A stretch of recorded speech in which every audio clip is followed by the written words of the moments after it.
വചനത്തെക്കുറിച്ച് ഇങ്ങനെയാണ് ബൈബിൾ പറയുന്നത്. വചനം പാറയെ തകർക്കുന്ന ചുറ്റികയാണ്. വചനം പാറയെ തകർക്കുന്ന ചുറ്റികയാണ്. ദൈവത്തിന്റെ വചനം അത് ഇരുവായ്ത്തലയുള്ള വാളാണ്.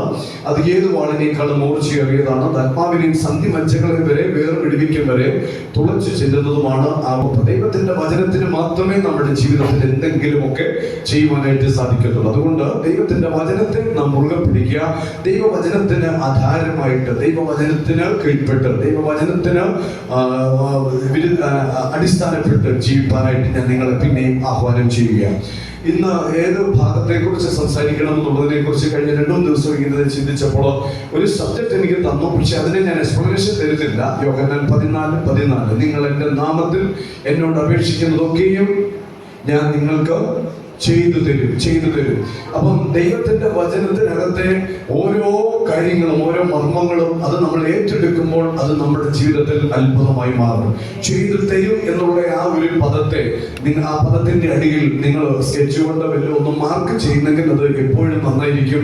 ഞാൻ എൻ്റെ ജീവിതത്തിൽ പ്രശ്നങ്ങൾ വരുമ്പോൾ, എൻ്റെ ജീവിതത്തിൽ പ്രയാസങ്ങൾ വരുമ്പോൾ, ഞാൻ എൻ്റെ ജീവിതത്തിലെ ദുഃഖങ്ങൾ വരുന്ന സമയങ്ങളിൽ ഞാൻ എടുത്തു പറഞ്ഞ് പ്രാർത്ഥിക്കുന്ന ഒരു വചനമാണ് യോഹന്നാൻ 14 അധ്യായം അതിന്റെ 13-14 വാക്യം. അതിന്റെ 2 വാക്യങ്ങളിലും ഇങ്ങനെയാണ് പറയുന്നത്: നിങ്ങൾ എൻ്റെ നാമത്തിൽ എന്നോട് അപേക്ഷിക്കുന്നതൊക്കെ പിതാവ് പുത്രനിൽ മഹത്വപ്പെടേണ്ടതിന്, നിങ്ങൾ എൻ്റെ നാമത്തിൽ എന്നോട് അപേക്ഷിക്കുന്നതൊക്കെ പിതാവ് പുത്രനിൽ മഹത്വപ്പെടേണ്ടതിന് ഞാൻ നിങ്ങൾക്ക് ചെയ്തു തരും. പിതാവ് പുത്രനിൽ മഹത്വപ്പെടേണ്ടതിന് ഞാൻ ചെയ്തു തരും. അടുത്തത് പറയുക: നിങ്ങൾ എൻ്റെ നാമത്തിൽ എന്നോട് അപേക്ഷിക്കുന്നതൊക്കെയും ഞാൻ നിങ്ങൾക്ക് ചെയ്തു തരും. എഫേസ്യ ലേഖനം 3-ാം അധ്യായത്തിൽ പഠിക്കുമ്പോൾ, 6-ാം അധ്യായം പഠിക്കുമ്പോൾ അവിടെയൊക്കെ ചെയ്യുന്ന കാര്യങ്ങളെ കുറിച്ചും ഒക്കെ വ്യക്തമായിട്ട് ഓർമ്മിപ്പിക്കുന്നുണ്ട്.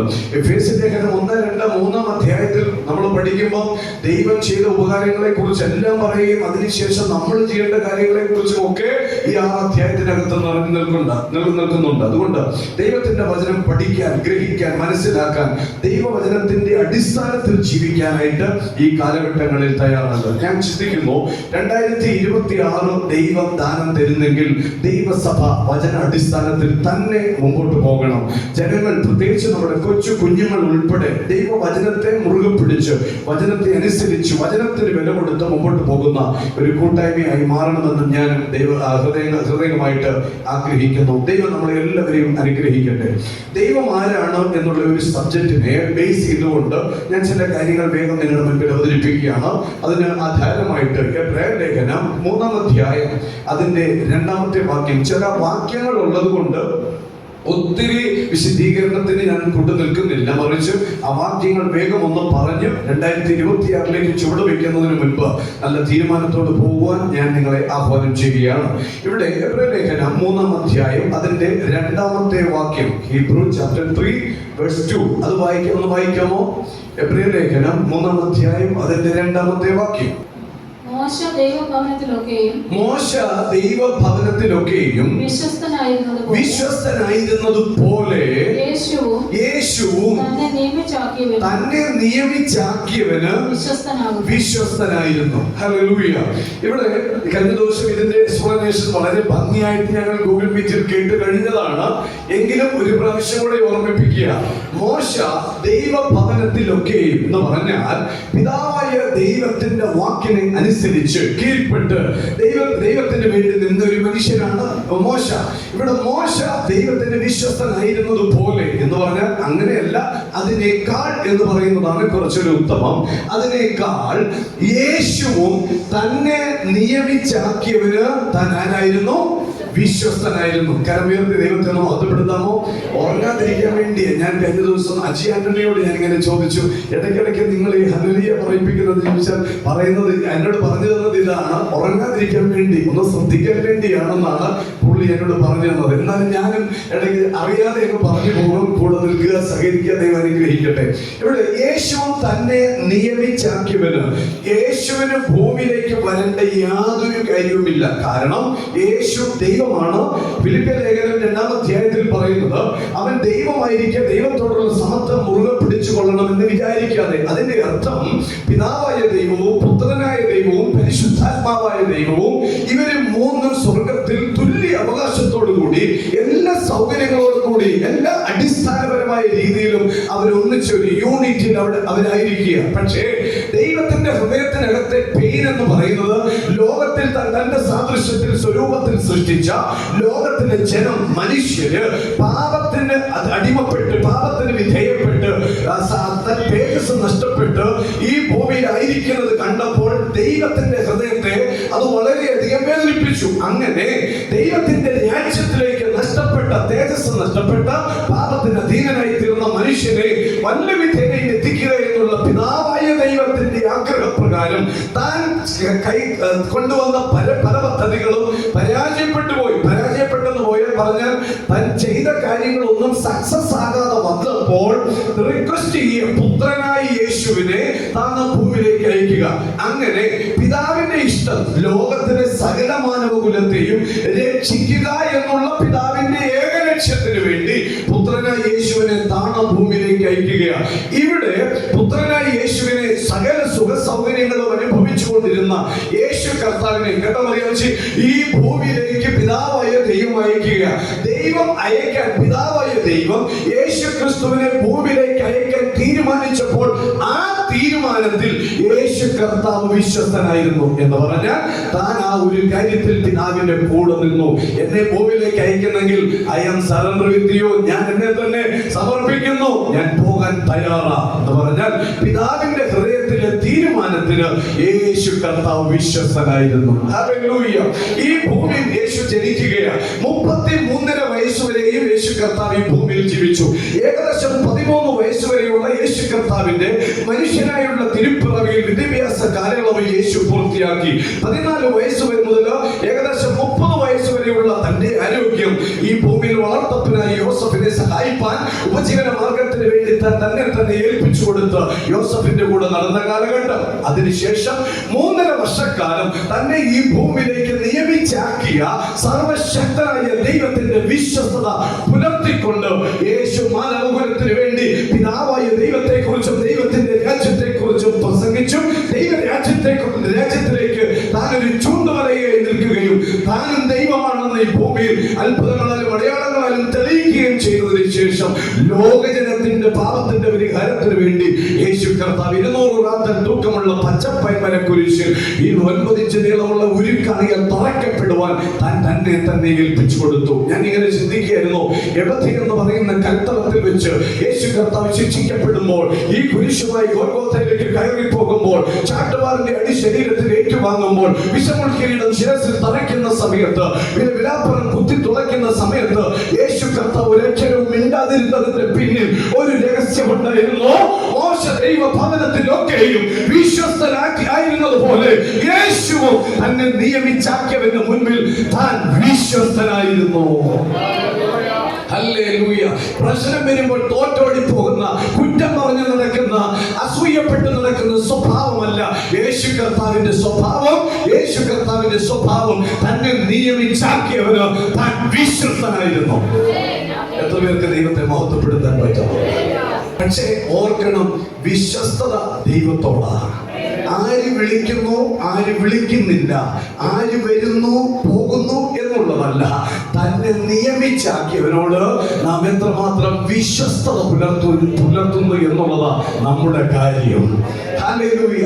കാൽവരിക്കുരിശിൽ യേശു കർത്താവ് ശിരസിൽ മുൾക്കിരീടം തറയ്ക്കുന്ന സമയത്തും വിലാപ്പുറം കുത്തിത്തുളയ്ക്കുന്ന സമയത്തും യേശു കർത്താവിന് എന്തിനാ ചെയ്യുന്നതെന്ന് പോലും ഒരു വാക്കും മിണ്ടിയില്ല. കാരണം എന്നെ ഭൂമിയിലേക്ക് മനുഷ്യനെ കർത്താവായ പിതാവായ ദൈവം അയച്ചതിന്റെ പിന്നിൽ പിതാവായ ദൈവത്തിന് എന്തോ ഒരു സതുദ്ദേശം ഉണ്ടെന്നുള്ള തിരിച്ചറിവും ബോധവും യേശുവിനുള്ളത് കൊണ്ട് യേശു കർത്താവ് കാൽവറിയിൽ മനുഷ്യന് വേണ്ടി സകലതും സഹിക്കുവാൻ ഏൽപ്പിച്ചു കൊടുത്തു. ഇവിടെ ദൈവവചനത്തെ കുറിച്ച് പറയുക, മോശ ദൈവ ഭവനത്തിലൊക്കെ താൻ ആരായിരുന്നു?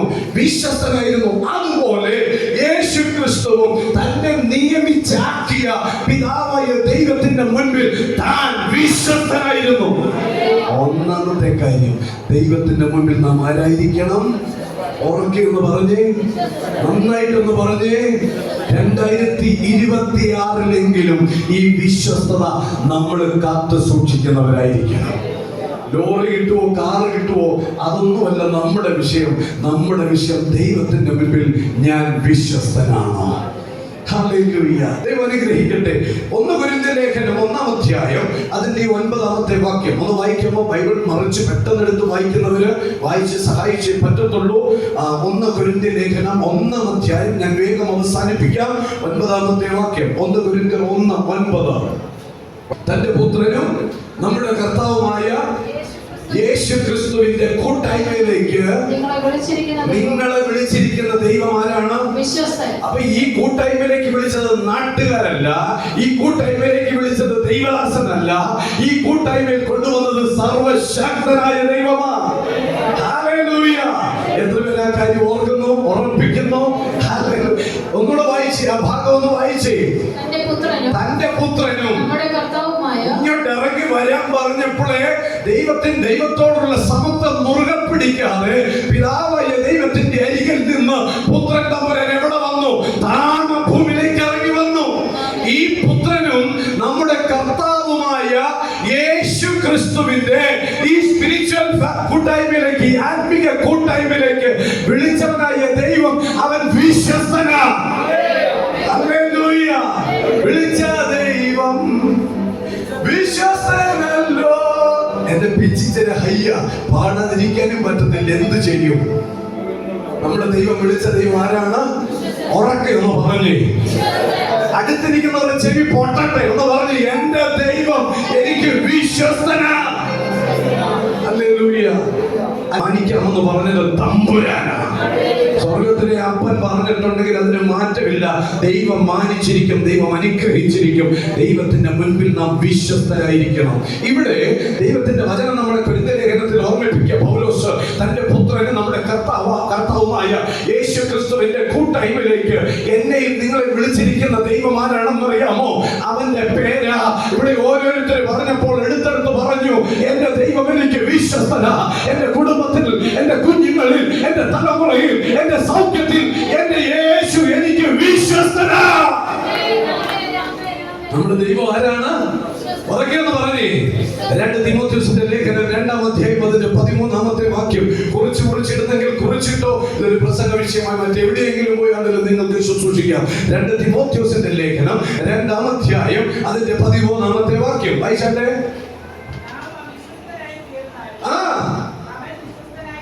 ദൈവം ആരാ?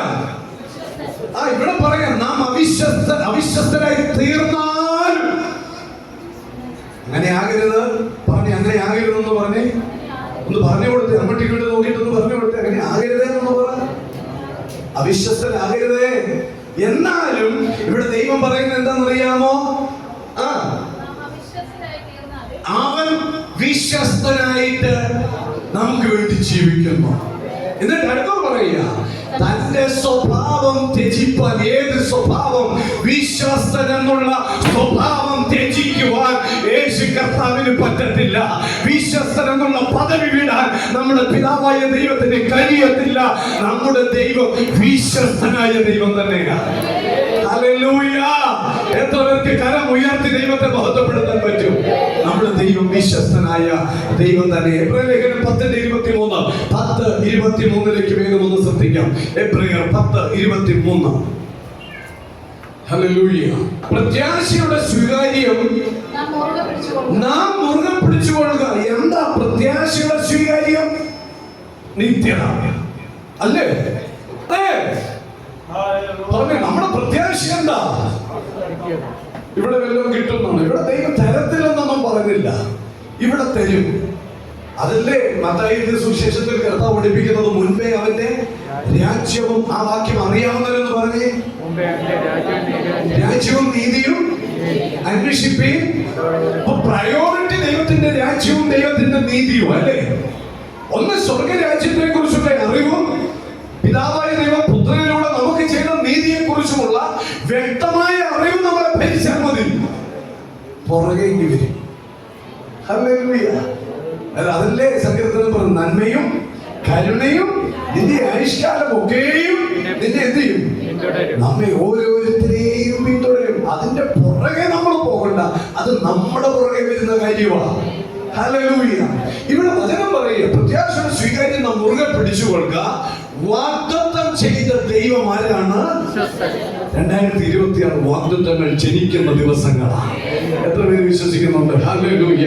ഈ 2020-ലും 21-ലും 22-ലും 23-ലും 24-ലും 25-ലും പറഞ്ഞ വാഗ്ദത്തങ്ങൾ നമ്മുടെ ജീവിതത്തിൽ സഫലമാകുന്ന വർഷമാണെന്ന് ഞാൻ വിശ്വസിക്കുന്നത്. ഹല്ലേലൂയ. ദൈവമക്കളെ, നമ്മുടെ ദൈവം വാക്ക് പറഞ്ഞാൽ പിന്നെ ആകട്ടെന്നും പറഞ്ഞ് നമ്മുടെ മുൻ കണ്ണിൽ പൊടിയിട്ടിട്ട് പോകുന്ന ഒരു ദൈവമല്ല. മറിച്ച് നമ്മളോട് വാഗ്ദത്തം പറഞ്ഞിട്ടുണ്ടെങ്കിൽ, നമ്മളോട് ഏതെങ്കിലും ഒരു വാക്ക് പറഞ്ഞിട്ടുണ്ടെങ്കിൽ ആ വാഗ്ദത്തം നമ്മുടെ ജീവിതത്തിൽ പൂർത്തീകരിക്കുന്ന ഒരു ദൈവത്തെയാണ് നമ്മൾ ആരാധിക്കുന്നത്. നമ്മുടെ ദൈവത്തെ ഒന്ന് കരമുയർത്തി സ്തോത്രം ചെയ്യാം. ഹല്ലേലൂയ. നമ്മുടെ ദൈവം ആരാണ്? വിശ്വസ്തനാണ്. വായിക്കാമോ? അടുത്തത് 2 തിമോത്തിയോസിന്റെ പുസ്തകം 1-12 വാക്യം. 2 തിമോത്തി 1:12. 2 തിമോത്തി 1:12. ഹല്ലേലൂയ. ഞാൻ ഓടിച്ചെല്ലുമ്പേ 15 മിനിറ്റോളം സമയമുള്ളൂ. അത് നിമിത്തം ഞാൻ ഇതൊക്കെയും സഹിക്കുന്നു, എങ്കിലും ലജ്ജിക്കുന്നില്ല. പൗലോസ് പറയുന്ന ഒരു കാര്യമുണ്ട് കേട്ടോ. ഡെമസ്കോസിന്റെ പടിവാതിൽക്കൽ വെച്ച് തനിക്ക് എല്ലാ സുഖ സൗകര്യങ്ങളും ഉണ്ടായിരുന്നു. പക്ഷെ യേശുവിനെ കിട്ടിയപ്പോ ഈ ലോകത്തിലുള്ള സകലതും പൗലോസ് ചപ്പും ചവറും എണ്ണി. ഇതൊന്നും എനിക്ക് വേണ്ട, ഇതൊക്കെ എന്റെ സ്വസ്ഥതയെ കെടുത്തുന്നതാ. അത് മുഖാന്തരം ഞാൻ ഇതൊക്കെയും സഹിക്കുന്നു. യേശുവിന് വേണ്ടി വേദന, പീഡ, കഷ്ടത, ജയില്, അടി എല്ലാം ഞാൻ സഹിക്കുന്നു. പിന്നെ പറയാ, എങ്കിലും ഞാൻ എന്ത് ചെയ്യുന്നില്ല? പറഞ്ഞേ. അപ്പൊ നിങ്ങളോട് ആരെങ്കിലും ചോദിക്കും, ഗ്രേസ് ഫാമിലി പോയിട്ട് എന്നാ കിട്ടിയെന്ന് ചോദിച്ചാ ഒന്നും കിട്ടിയില്ല എന്നും പറഞ്ഞ് അടുത്ത സഭയിലേക്ക് ചാടുക എന്നുള്ളതല്ല ഇവിടെ ആഗ്രഹിക്കുന്നത്. അല്ലെങ്കിൽ വ്യക്തമായി വചനം പറയുന്നത് എന്താ ഇവിടെ പറയുന്നത്? ഒന്നും കിട്ടിയില്ലേലും എനിക്ക് എന്തുണ്ട്? എനിക്ക് ഒന്നും, ഈ ഭൂമിയിൽ എനിക്ക് ഒന്നും കിട്ടിയില്ലേലും എനിക്ക് എന്തുണ്ട്? കർത്താവിന്റെ രാജ്യമുണ്ട്. അത് പറയുന്നവൻ അനുഗ്രഹിക്കപ്പെട്ടവൻ. അല്ലാതെ ആരാധനയ്ക്ക് പോയിട്ട് വീട് കിട്ടുമെന്ന് പറഞ്ഞോ, അല്ലെ നമ്മളെ നോക്കിയിട്ട് ആരെങ്കിലും നിങ്ങളുടെ വീട്ടിൽ ജോലി കിട്ടുന്നെന്നോ പണം വരുന്നെന്നോ ഇതൊക്കെ പറഞ്ഞോ എന്നുള്ളതല്ല വിഷയം. നിത്യത കരസ്ഥമാക്കിയിട്ടുണ്ടെന്നുള്ളതാണ്. ഇത് പോയാൽ നമ്മുടെ ജീവിതം തീർന്നു. ഹല്ലേലൂയ. ഇവിടെ വചനം എന്താ ഓർമ്മിപ്പിക്കുന്നത്? എനിക്ക് ഒന്നും കിട്ടിയില്ലേലും കർത്താവിന് വേണ്ടി കഷ്ടം അനുഭവിക്കുവാൻ ഞാൻ തയ്യാറാണ്. ഞാൻ ലജ്ജിക്കുന്നില്ല. ഞാൻ ആരെ വിശ്വസിച്ചിരിക്കുന്നുവോ, അവൻ ആരെ വിശ്വസിച്ചിരിക്കുന്നു എന്നറിയുന്നു. അവൻ എന്റെ ഉപനിധി. ആ ദിവസം വരെയും സൂക്ഷിപ്പാൻ എന്റെ ദൈവം ആരാണ്? ശക്തനാണ്, വിശ്വസ്തനാണ്. എന്റെ കൂടെ വരുന്നുണ്ടോ? എന്റെ കൂടെ വരുന്നുണ്ടല്ലോ അല്ലേ? ഇവിടെ അത് നിമിത്തം ഞാൻ ഇതൊക്കെയും സഹിക്കുന്നു, എങ്കിലും ലജ്ജിക്കുന്നില്ല. ഞാൻ ആരെ വിശ്വസിച്ചിരിക്കുന്നു എന്നറിയുന്നു. അവൻ എന്റെ ഉപനിധി. ആ ദിവസം വരെ സൂക്ഷിപ്പാൻ ശക്തനായ ദൈവമാണെന്ന് ഞാൻ അറിയുന്നു. നമ്മുടെ ദൈവം ആരാണ്? വിശ്വസ്തൻ. ഉറക്കെ പറഞ്ഞ്, ഈ വിശ്വസ്തനായ ദൈവത്തെ കിട്ടിയതിൽ എത്ര പേര് സന്തോഷിക്കുന്നുണ്ട്?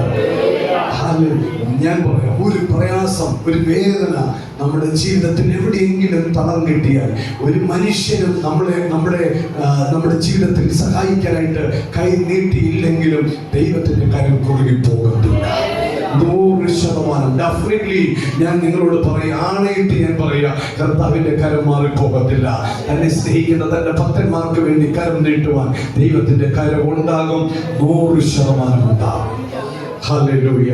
വായിക്കാമോ? 1 യോഹന്നാന്റെ ലേഖനം 1:9. നമുക്ക് എല്ലാവർക്കും കാണാൻ ഒരു വാക്യമാണ്. 1 യോഹന്നാൻ 1:9.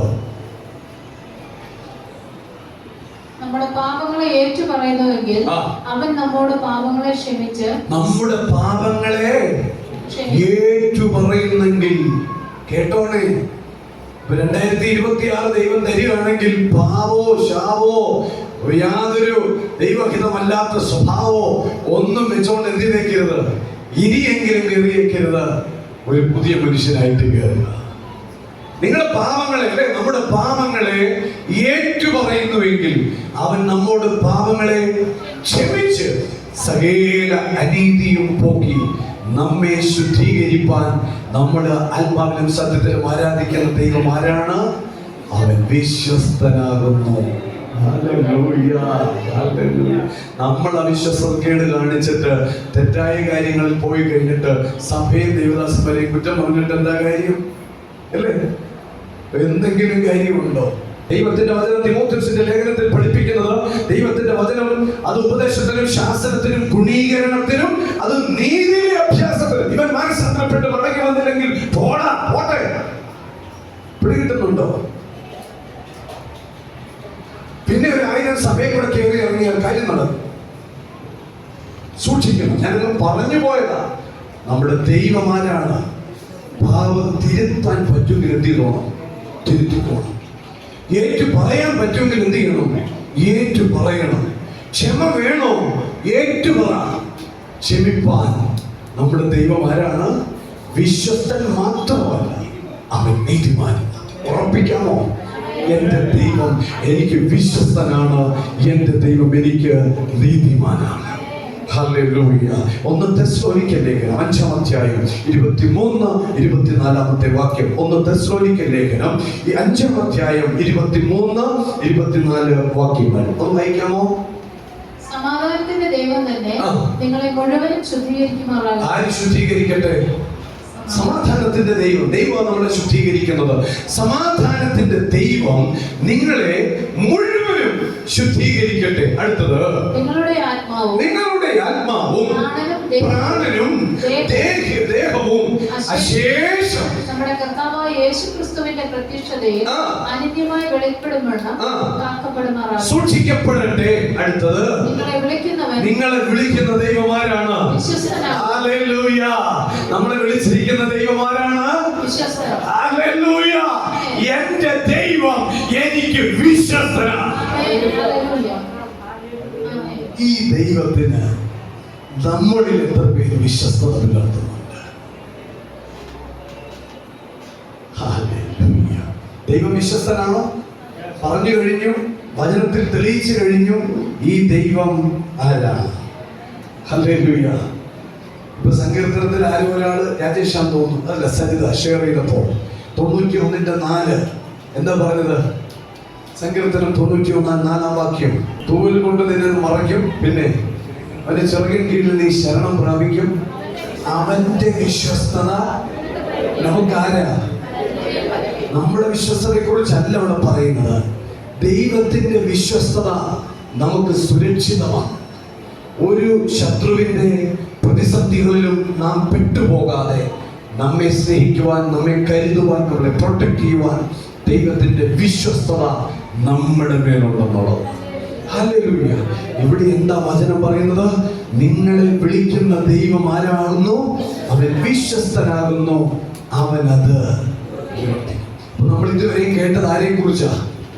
ദൈവത്തെ കുറിച്ചാണ് കേട്ടത്. ദൈവം ആരാണ്? അവർക്ക് പറഞ്ഞു നന്നായിട്ടൊന്ന് പറഞ്ഞു. ഉറപ്പാണോ? നമ്മുടെ ദൈവം വിശ്വസ്തൻ. അടുത്ത ഒരു കാര്യം, ദൈവത്തിന്റെ വിശ്വസ്തരായ കുറച്ച് ആൾക്കാരെ എനിക്ക് പരിചയപ്പെടുത്താൻ താല്പര്യമുണ്ട്. പക്ഷേ ഒത്തിരി പേരുടെ ലിസ്റ്റ് ഉള്ളത് കൊണ്ട് ഞാൻ ചുരുക്കമായിട്ട് 2-3 പേരുടെ കാര്യം ഓർമ്മിപ്പിക്കാം. ദാനിയേലിന്റെ പുസ്തകം ഒന്ന് എടുക്കാമോ? 6-ാം അധ്യായം. അതിന്റെ 1, 2, 3, 4 വാക്യങ്ങൾ നമ്മൾ അടുപ്പിച്ച് ഒന്ന് വായിക്കാൻ പോവുകയാണ്. മോശയെ കുറിച്ച് എക്സ്പ്ലനേഷൻ തരാനുണ്ട്, അബ്രഹാമിനെ കുറിച്ച് പറയാനുണ്ട്. ഇതൊക്കെ നിങ്ങൾ കേട്ട് തനുഭിച്ച, ദാനിയേലിനെ കേട്ട് തനുഭിച്ചെന്ന് എനിക്കറിയാം. എങ്കിലും ഞാൻ ദാനിയേലിനെ മാത്രം ഇവിടെ ഒന്ന് തൊട്ട് ആ ഭാഗത്തിലേക്ക് നിങ്ങളുടെ ശ്രദ്ധയെ തിരിക്കാനായിട്ട് ആഗ്രഹിക്കുന്നു. ദാനിയേൽ പ്രവാചകന്റെ പുസ്തകം 6-ാം അധ്യായം അതിന്റെ 1 മുതലുള്ള വാക്യങ്ങൾ വായിക്കാമോ? രാജ്യമൊക്കെയും ഭരിക്കേണ്ടതിന്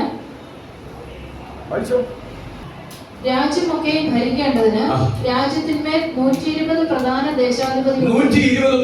ദേശാധിപതികളെയും അവരുടെ മേൽ 3 അധ്യക്ഷന്മാരെയും നിയമിപ്പാൻ ദാര്യാവേശിന് എന്ന് പറയുന്ന രാജാവിന് ഇഷ്ടം തോന്നി. അടുത്തത്, ഈ മൂവരിൽ ദാനിയേൽ ഒരുവനായിരുന്നു. കേട്ടോണേ. അപ്പൊ ഒരു രാജ്യം ഭരിക്കുന്ന ഒരു വലിയ ടീമിന്റെ മുകളിൽ ഒരു ലീഡർഷിപ്പിലേക്ക് 3 പേരെ തിരഞ്ഞെടുക്കുക. ആ 3 പേരിൽ ഒരുവൻ ആരായിരുന്നു? ദാനിയേലായിരുന്നു. മറന്നു പോകരുത്, ദാനിയേല്. അടുത്തത്, രാജാവിന് നഷ്ടം വരാതിരിക്കേണ്ടതിന് പ്രധാന ദേശാധിപതികൾ ഇവർക്ക് കണക്ക് ബോധിപ്പിക്കേണ്ടതായിരുന്നു. അപ്പൊ ദേശാധിപതിമാരുടെ മേളിലുള്ള ഒരു അധ്യക്ഷ സ്ഥാനം വഹിക്കാൻ 3 പേരെ തിരഞ്ഞെടുത്തു. അതിലൊരാള് ദാനിയേലായിരുന്നു. അടുത്തത്, എന്നാൽ ദാനിയേൽ അവൻ ആരായിരുന്നു? ഉത്കൃഷ്ട മാനസനായിരുന്നു. അവൻ അധ്യക്ഷന്മാരിലും അതുകൊണ്ട് അവൻ അധ്യക്ഷന്മാരിലും പ്രധാന ദേശാധിപതിമാരിലും വിശിഷ്യനായി വിളങ്ങി. എന്ന് പറഞ്ഞാൽ ദാനിയേലിന്റെ ജീവിതത്തിൽ ദൈവത്തിന് എതിരായിട്ടുള്ള, എഗൻസ്റ്റ് ആയിട്ടുള്ള യാതൊരു സ്വഭാവമോ യാതൊരു ചിന്തകളോ ദാനിയേലിന്റെ ഹൃദയത്തെ ഭരിച്ചില്ല. ഹല്ലേലൂയ. ദൈവം ഏൽപ്പിച്ച ദൗത്യം 100% വിശ്വസ്തയോടെ ചെയ്യുവാൻ ദാനിയേൽ താൻ തന്നെ സ്വയം സമർപ്പിച്ചു. ഉത്കൃഷ്ട മാനസൻ ഇവിടെ പറയുക. അതുകൊണ്ട് അവൻ അധ്യക്ഷന്മാരിലും പ്രധാന ദേശാധിപതിമാരിലും വിശിഷ്യനായി വിളങ്ങി. രാജാവ് അവനെ സർവ്വരാജ്യത്തിനും അവകാശിയാക്കുവാൻ, അധികാരിയാക്കുവാൻ വിചാരിച്ചു. 3-ാമത്തെ വാക്യം അടുത്തത്. ആകയാൽ അധ്യക്ഷന്മാരും പ്രധാന ദേശാധിപതിമാരും രാജ്യം സംബന്ധിച്ച് ദാനിയേലിന് വിരോധമായി കാരണം കണ്ടെത്തുവാൻ അന്വേഷിച്ചു. ഇങ്ങനെ ദാനിയേലിനെ ദൈവം മറ്റെല്ലാവരിലും ഏറ്റവും മേൽവിചാരകൻ, ഏറ്റവും മുകളിലത്തെ സ്ഥാനത്തേക്ക് കൊണ്ടുവന്നപ്പോൾ കൂടെ നിന്ന ആൾക്കാരെല്ലാം ഹൃദയത്തിനകത്ത്, മനസ്സിനകത്ത് പല്ലുകടി ഉണ്ടായിട്ട് ഈ ദാനിയേലിനെ എങ്ങനെയെങ്കിലും ഒന്ന് കുരുക്കണമെന്നുള്ള ഒരു ചിന്ത കൊണ്ടുവന്നു. അടുത്തത്. യാതൊരു കാരണവും കുറ്റവും കണ്ടെത്തുവാൻ, എന്നാൽ കൂടെ നിന്ന ആൾക്കാർക്കൊന്നും യാതൊരു കുറ്റവും ആരെ കുറിച്ച് പറയാൻ പറ്റിയില്ല. നമ്മളെ കുറിച്ചാണെങ്കിലോ 1000 കുറ്റം കണ്ടുപിടിക്കും, അല്ലേ? പക്ഷെ ഒരു കുറ്റവും ദാനിയേലിനെ കുറിച്ച് കണ്ടുപിടിക്കുവാൻ കൂടെ ഉണ്ടായിരുന്ന ആർക്കും സാധിച്ചില്ലെന്നുള്ളതാണ്. അടുത്തത് താഴോട്ട് വായിച്ചു. അവൻ വിശ്വസ്തനായിരുന്നതുകൊണ്ട്. ആര്? ദാനിയേൽ ആരാണ്? എന്തെങ്കിലും കുറ്റം ആർക്കെങ്കിലും കഴിഞ്ഞോ ദാനിയേലിന്റെ ജീവിതത്തിൽ കുറ്റം കണ്ടുപിടിക്കാൻ? പറഞ്ഞേ ഇല്ല. ദാനിയേൽ ആരായിരുന്നു? ഉറക്കെ പറയാമോ? ദാനിയേൽ ദൈവത്തിന് ആരായിരുന്നു? അതുകൊണ്ട് വായിക്കണ്ട.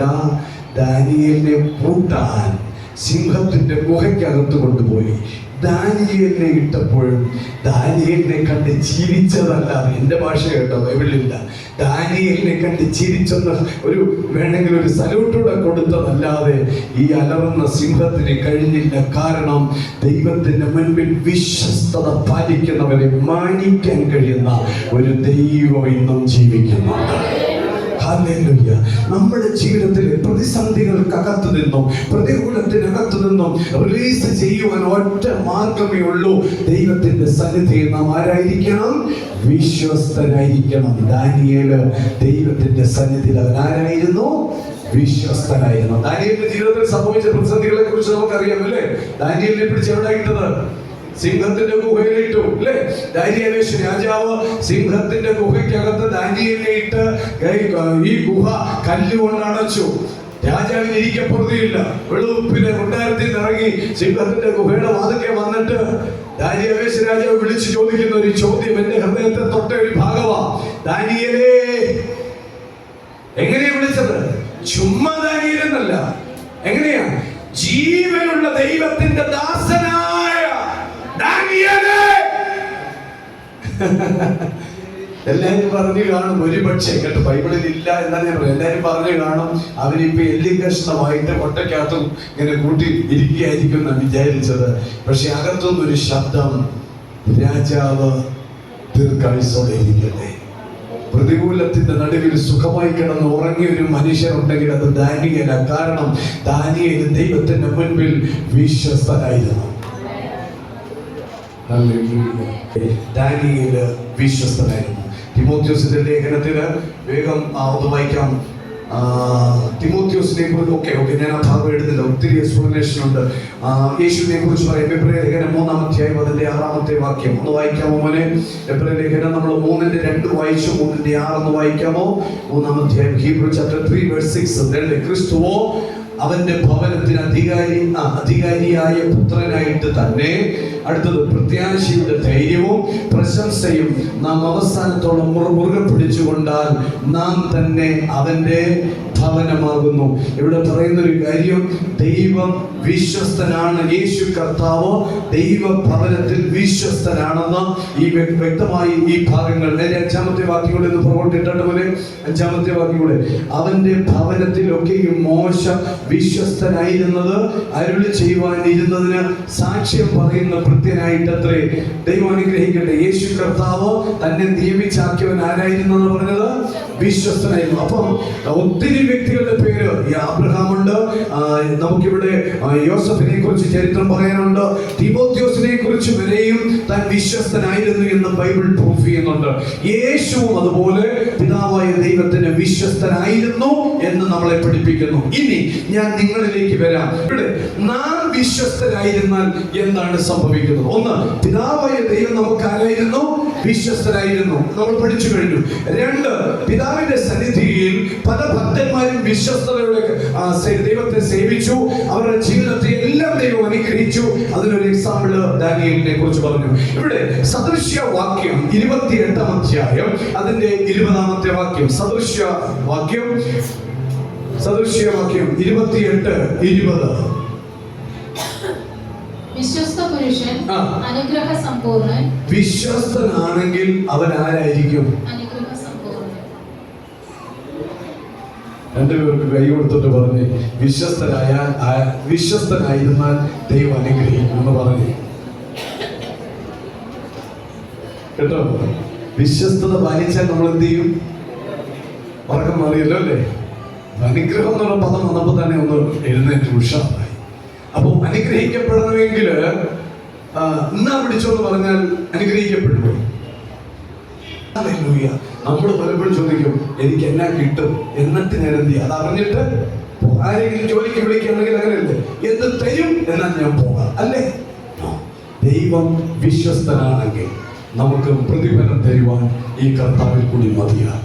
ഇവിടെ വചനം ഓർമ്മിപ്പിക്കുന്നു, വിശ്വസ്ത പുരുഷൻ ആരായിട്ട് മാറും? വിശ്വസ്ത പുരുഷൻ ആരാ?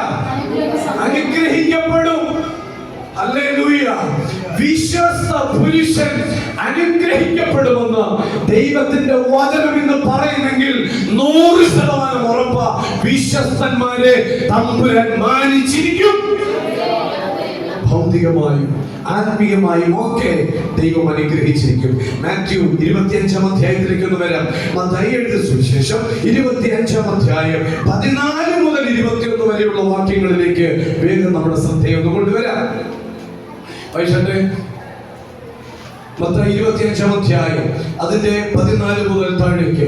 ഒരു മനുഷ്യൻ പരദേശത്ത് പോകുമ്പോൾ ദാസന്മാരെ വിളിച്ച് തന്റെ സമ്പത്ത് അവരെ ഏൽപ്പിച്ചു. തന്റെ സമ്പത്ത് ദാസന്മാരെ ഏൽപ്പിച്ചു. ഇനിയുള്ളത് അടുത്ത് കേൾക്കണേ. ഒരുവന് 5 താലന്ത്, ഒരുവൻ 5 താലന്ത് കൊടുത്തു. ഒരുവന് 2, ഒരുവന് 2, ഒരുവന് 1. ഒരുവന് 1. എത്ര ദാസന്മാരുടെ കൊടുത്തത്? 3 ദൈവദാസന്മാർ. 3 ദാസന്മാരുടെ കയ്യിൽ, ദൈവദാസനല്ല, ദാസന്മാരുടെ കയ്യിൽ. വളരെ കാലം കഴിഞ്ഞ ശേഷം, കുറേ കാലം കഴിഞ്ഞപ്പോൾ ഏൽപ്പിച്ച മനുഷ്യൻ വന്നു, യജമാനൻ വന്നു. ദാസന്മാരുടെ യജമാനൻ വന്ന് അവരുമായി കണക്ക് തീർത്തു. 5 താലന്ത് ലഭിച്ചവൻ 5 താലന്ത് ലഭിച്ചവൻ അടുത്ത് ചെന്ന് യജമാനന്റെ അരികെ ചെന്നിട്ട് 5 കൂടെ കൊണ്ടുവന്നു. 5 കൂടെ കൊണ്ട് കൊടുത്തു. ഓ യജമാനനെ 5 താലന്തല്ലോ എന്നെ നീ എന്നെ എത്ര ഏൽപ്പിച്ചത്? 5 താലന്ത് എന്റെ കയ്യിൽ തന്നത്. ഇത് ഞാൻ ഒരു 5 കൂടെ ഉണ്ടാക്കി എന്ന് പറഞ്ഞ് 10 താലന്ത് മടക്കി കൊടുത്തു. അടുത്തത് നല്ലവനും വിശ്വസ്തനുമായ നീ ആരാ? പറഞ്ഞേ. ഹല്ലേലൂയ. 5 കിട്ടി. 5ന്റെ കൂടെ 5 കൂടെ ഉണ്ടാക്കി 10 കൊണ്ട് ദാസന്റെ കയ്യിൽ കൊടുത്ത് യജമാനന്റെ കയ്യിൽ കൊടുത്തപ്പോ യജമാനൻ വിളിച്ച പേരെന്താണ്? എടാ വൃത്തികെട്ടവനെ നല്ല പറഞ്ഞത്, എടാ മടിയാന്നല്ല പറഞ്ഞത്. സമൂഹത്തിന്റെ മുൻപിൽ അവനെ ഒരു പേര് വിളിച്ചു. എന്താണെന്നറിയാമോ? നല്ലവരും വിശ്വസ്തനുമായ ദാസനെ.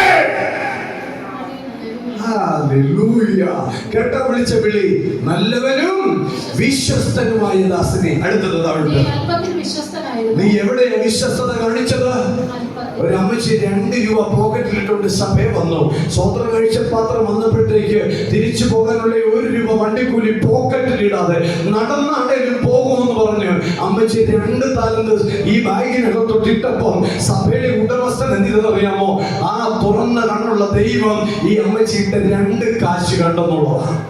പിടിച്ചു വെക്കുന്നവനെ അല്ല കാണുന്നത്, മറിച്ച് കൊടുക്കുന്നവനെ തമ്പുരാൻ കാണും. കൊടുക്കുന്നവനെ തമ്പുരാൻ അനുഗ്രഹിക്കും. ദൈവത്തിന്റെ സന്നിധിയിൽ വിശ്വസ്തത പുലർത്തുന്നവനെ തമ്പുരാൻ ഓടിച്ചിട്ട് അനുഗ്രഹിക്കും. ഒരു വ്യത്യാസവുമില്ല. ഹല്ലേലൂയ. അടുത്തത്, ഞാൻ നിന്നെ അധികത്തിൽ ഞാൻ നിന്നെ എന്ത് ചെയ്തിരിക്കുക? അധികത്തിൽ വിചാരകനാക്കിയിരിക്കുന്നു. നിന്റെ യജമാനന്റെ സന്തോഷത്തിലേക്ക് പ്രവേശിക്കുക എന്ന് അവരോട് പറഞ്ഞു. 2 താലന്ത് ലഭിച്ചവും അടുക്ക ചെന്ന് യജമാനനെ 2 താലന്തല്ലോ എന്നെ ഏൽപ്പിച്ചത് 2 താലന്തും കൂടി നേടി. രണ്ടും കൂടി ഞാൻ നേടിയെന്ന് പറഞ്ഞു. അതിന് യജമാനൻ നല്ലത് നല്ലവരും വിശ്വസ്തനുമായ ദാസൻ. കണ്ടു, അവിടെ വലിപ്പക്കുറവല്ല അല്ലേ, 5ഓ 2ഓ അല്ല വിഷയം, അത് ഉപയോഗിച്ചതിന്റെ പരിണിത ഫലമാ ഇവിടെ പറയുക.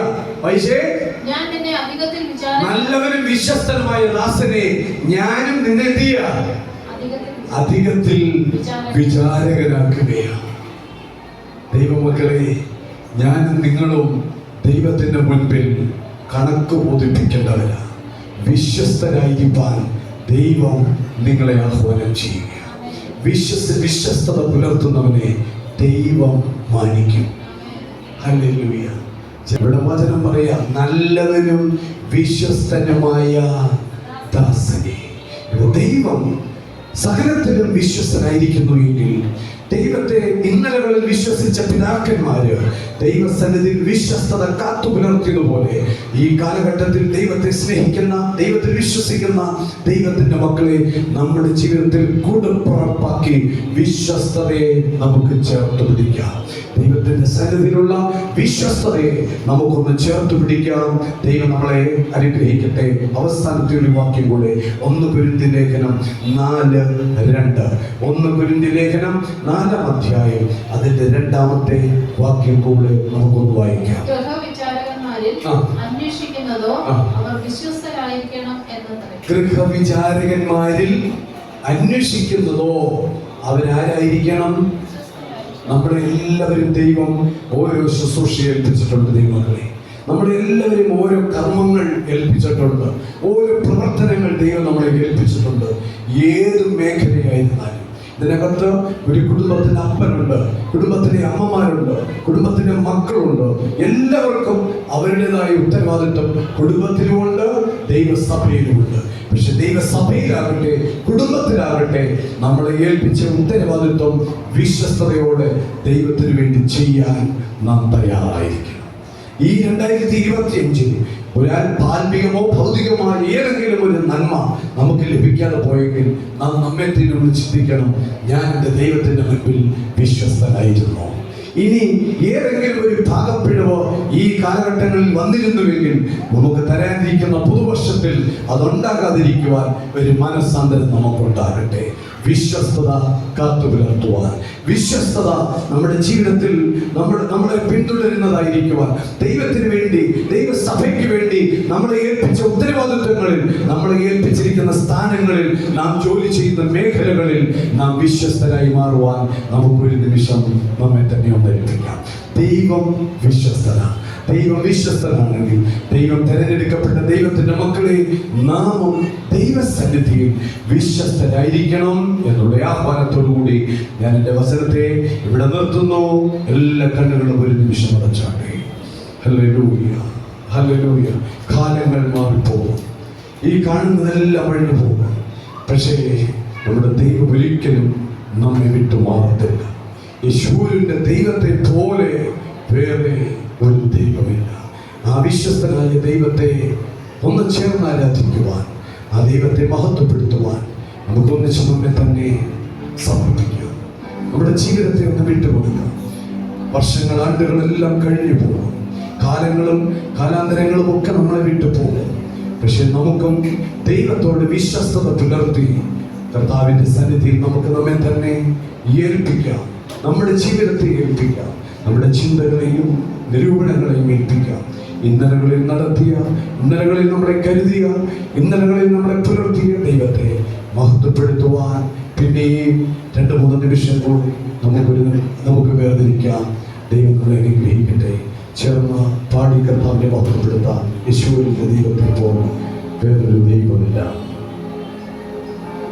യേശുവിന്റെ ദൈവത്തെ പോലെ വേറൊരു ദൈവമില്ല യേശുവിന്റെ ദൈവത്തെ പോ വേറൊരു ദൈവമില്ല എന്നെ സഹായിപ്പാൻ തന്റെ മഹിമയോടെ എല്ലാവരുടെ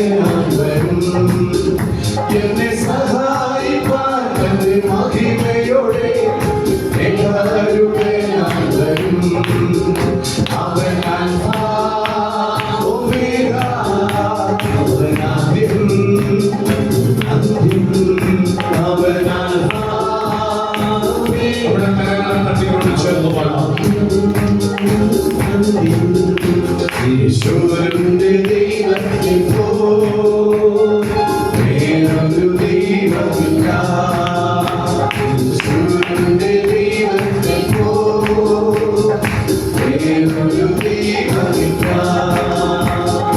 രാജാധിരാജാവ് കർത്താധികർത്താവ് രാജാധിദേവൻ അവനാമം രാജാധിരാജാവ് കർത്താധികർത്താവ് ദേവാധിദേവൻ അവനാമം കാലങ്ങൾ മാറിപ്പോയാലും അവനെന്നും മാറാത്തവൻ കാലങ്ങൾ മാറിപ്പോയാലും അവനെന്നും മാറാത്തവൻ അവൻ അൽഫാ ഒമേഗ അവൻ ആദ്യം അവൻ അൽഫാ ഒമേഗ അവൻ ആദ്യം യേശുവിന്റെ ദൈവത്തെ പോ വേറൊരു ദൈവമില്ല യേശുവിന്റെ ദൈവത്തെ പോ വേറൊരു ദൈവമില്ല പാറയെ മാതൃമാക്കാൻ കഴിയുന്നത് പാറയെ കീഴടക്കും പാറയെ മാതൃമാക്കാൻ കഴിയുന്നത് പാറയെ കീഴടക്കും ചിന്താകുലങ്ങളില്ലാതെ ചന്ദ്രമയെന്നും നടക്കും ചിന്താകുലങ്ങളില്ലാതെ ചന്ദ്രമയെന്നും നടക്കും അവൻ അൽഫാ ഒമേഗ അവൻ ആദ്യം അവൻ അൽഫാ ഒമേഗ അവൻ ആദ്യം ഈശ്വരന്റെ ദൈവത്തെ പോ വേറൊരു ദൈവമില്ല ഈശ്വരന്റെ ദൈവത്തെ പോ വേറൊരു ദൈവമില്ല താരാജഗത്തിലും പത്മോസിന്റെയും ആത്മാവിനെ നിറയ്ക്കുന്നവൻ താരാജഗത്തിലും പത്മോസിന്റെയും ആത്മാവിനെ നിറയ്ക്കുന്നവൻ ബലഹീനനായി തീർന്നാലും പൊതുബലമെന്നിൽ പകരം ബലഹീനനായി തീർന്നാലും പൊതുബലമെന്നിൽ പകരം അവൻ അൽഫാ ഒമേഗ അവൻ ആദ്യം അവൻ അൽഫാ ഒമേഗ അവൻ ആദ്യം ഈശ്വരന്റെ ദൈവത്തെ പോ വേറൊരു ദൈവമില്ല ഈശ്വരന്റെ ദൈവത്തെ പോ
ദൈവത്തെ മഹത്വപ്പെടുത്തിയ കാലങ്ങൾ മാറിപ്പോകും. 2025 മാറിപ്പോകും അല്ലേ? പക്ഷേ മാറാത്ത ഒരുവൻ കർത്താവ് മാത്രമാണ്. യേശു കർത്താവ് ഇന്നലെയും ഇന്നും എന്നേക്കും അവൻ അനന്യനായ ദൈവം, മാറ്റമില്ലാത്ത ദൈവം. യേശുവിന്റെ ദൈവത്തെ പോലെ വേറെ ഒരു ദൈവമില്ല. നമ്മുടെ ദൈവം വിശ്വസ്തനാണെങ്കിൽ ആ ദൈവത്തിന് വേണ്ടി നമ്മുടെ അല്പായുസ് വിശ്വസ്തയോടെ ഏൽപ്പിച്ചു കൊടുത്ത് കർത്താവിന്റെ രാജ്യത്തിന് വേണ്ടി ഏറ്റവും അനുഗ്രഹിക്കപ്പെട്ട രീതിയിൽ പ്രയോജനപ്പെടുവാൻ നമുക്ക് സമർപ്പിക്കാം. നമ്മുടെ കണ്ണുകളെ ഒന്ന് പൂട്ടാം. ഹല്ലേലൂയ.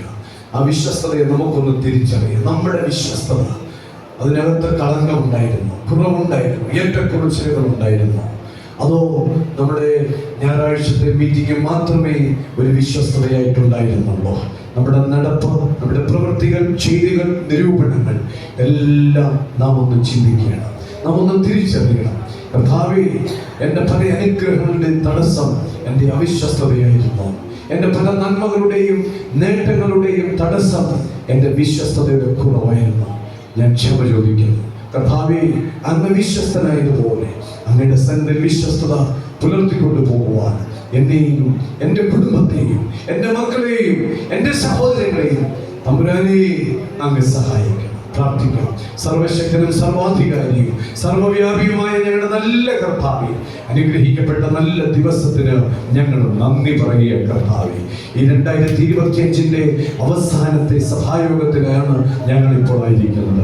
ഇന്നുവരെയും ഈ നിമിഷം വരെയും തമ്പുരാൻ ഞങ്ങൾക്ക് വിശ്വസ്തനായിരുന്നു. ഞങ്ങൾ നന്ദി പറയുക കർത്താവേ. ആ കർത്താവിന്റെ വിശ്വസ്തതയ്ക്ക് കോട്ടം വരാത്ത വിധത്തിൽ അങ്ങയുടെ സന്നിധിയിൽ വിശ്വസ്ത മക്കളായി ജീവിപ്പാൻ തക്കവണ്ണം ഞങ്ങളെയും അവിടുന്ന് സ്വർഗം സഹായിക്കണമേ. കർത്താവേ, അങ്ങയുടെ സന്നിധിയിൽ വിശ്വസ്തത കാത്തു പുലർത്തുന്നവനെ എല്ലാ നിലവാരങ്ങളിലും അനുഗ്രഹിക്കുമെന്നുള്ള ദൈവവചനത്തിന്റെ അടിസ്ഥാനത്തിൽ മുമ്പോട്ട് പോകുവാൻ ഞങ്ങൾ എല്ലാവരെയും അവിടുന്ന് സഹായിക്കണമേ. തമ്പുരാന്റെ കരങ്ങളിലേക്ക് എല്ലാവരെയും ഏൽപ്പിക്കുന്നു, അടിയനെയും ഏൽപ്പിച്ച് പ്രാർത്ഥിക്കുന്നു. ദൈവസഭയെ മാനിക്കണമേ. ഭവനങ്ങളിൽ രോഗികളായി ഭാരപ്പെടുന്നവരുണ്ട്, വേദന അനുഭവിക്കുന്നവരുണ്ട്, അവരെയൊക്കെ ഞങ്ങൾ ഓർത്ത് പ്രാർത്ഥിക്കുന്നു.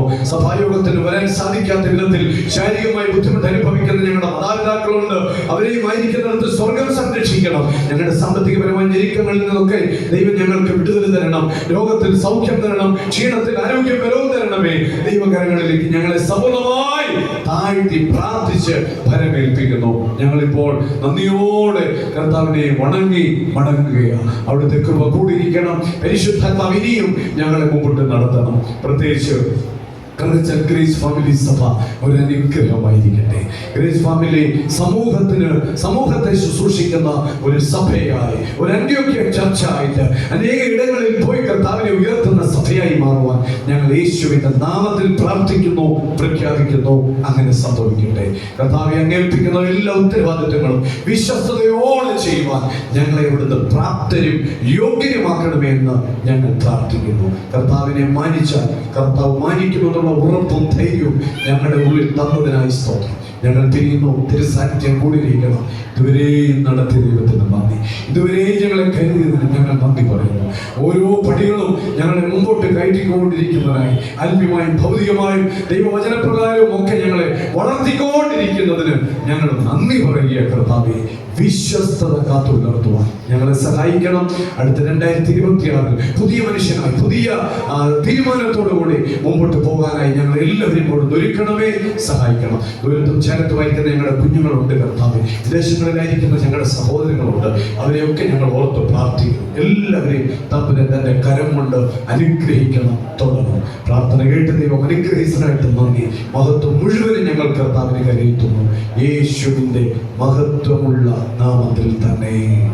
പിതാവാം ദൈവത്തിന്റെ സ്നേഹവും പുത്രനാം യേശുവിന്റെ കൃപയും ആശ്വസിപ്പിച്ചു വഴി നടത്തുന്ന പരിശുദ്ധാത്മാവാം ദൈവത്തിന്റെ കാവലും കൂട്ടായ്മയും നാം ഏവരുടെ മേലും നമ്മുടെ ഭവനങ്ങളുടെ മേലും ദൈവം നമ്മളെ ഏൽപ്പിച്ച എല്ലാ ആത്മീക ഉത്തരവാദിത്വങ്ങളുടെ മേലും ഇന്നും എന്നും എല്ലായ്പ്പോഴും ഉണ്ടായിരിക്കുമാറാകട്ടെ. ആമേൻ. അനുഗ്രഹത്തോടെ ഇപ്പോ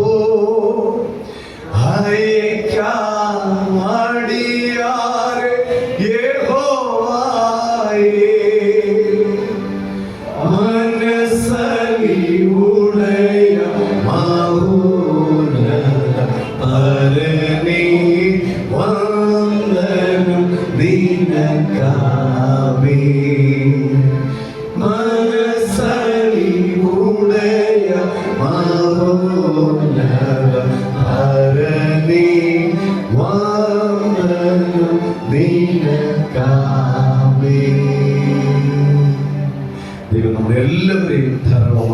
അനുഗ്രഹിക്കട്ടെ. പുതിയ വർഷത്തിൽ വിശ്വസ്തരായി കർത്താവിന് വേണ്ടി നിൽപ്പാൻ പുതിയ ആത്മീയ അനുഗ്രഹങ്ങളൊക്കെ പ്രാപിച്ച് ചോദിക്കുന്നതിൽ നിലയ്ക്കുന്നതിലും അത്യന്തപരമായി ചെയ്യുവാൻ കഴിയുന്ന ആ ദൈവത്തിന്റെ കരങ്ങളിൽ സമർപ്പിച്ചു കൊടുത്തുകൊണ്ടുള്ള നല്ല ഒരു ജീവിതം നയിപ്പാൻ ദൈവം നിങ്ങളെ എല്ലാവരെയും സഹായിക്കട്ടെ. മക്കളെയും കൊച്ചുമക്കളെയും ഒക്കെ കർത്താവ് അനുഗ്രഹിക്കട്ടെ, ആദരിക്കട്ടെ എന്ന് മാത്രം ആശംസിക്കുകയും പ്രാർത്ഥിക്കുകയും ചെയ്യുന്നു. God bless you. എല്ലാവരെയും ദൈവം അനുഗ്രഹിക്കട്ടെ.